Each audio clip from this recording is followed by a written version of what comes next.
সতীনের মতন ঝালাসার দুনিয়াতে নাই। 100 দিন করেছে কি, আর 100 দিনকে দেখছে তখন তোর মুখখানটাকে এরকম করবো। তখন আর এক জনা করেছে কি, গুল্লা দিয়ে দেখেছে তোর মুখখানকে কই চিলা দেবো।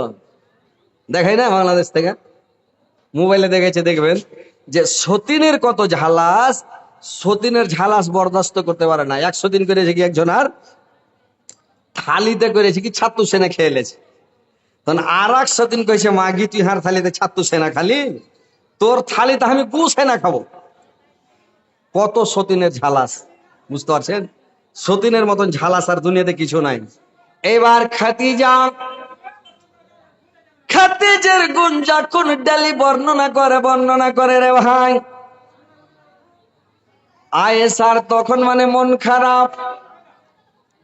হযরত আয়েশা করেছেন কি, একদিন আয়েশা বলছে,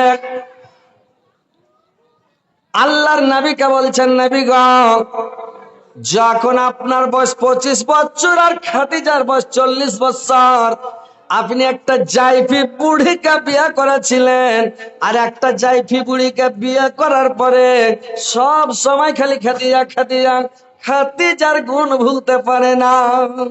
সব সময় খালি খাদিজা খাদিজা কেন করছেন? আরে এত সুন্দরী যুবতীর রূপসী স্ত্রী আপনার সামনে আছে, আপনি একবারও আমাদের গুণ বর্ণনা করেন না, আর সব সময় খালি খাদিজা খাদিজা করছেন। আল্লাহর নবী বললেন, আয়েশা রে, তোমরা আমার সুখের বন্ধু, সুখের সাথী রে আয়েশা। আমার 13টা স্ত্রী, কেউ বলেছে 11টা স্ত্রী। আল্লাহর নবী বললেন, এতগুলা স্ত্রী আল্লাহ পাক আমাকে দান করেছেন, কিন্তু খাদিজার মতন স্ত্রী একটাও আমাকে দান করা হয়নি। আমাকে যতটি স্ত্রী দেওয়া হয়েছে, মানে খাদিজার মতো একটাও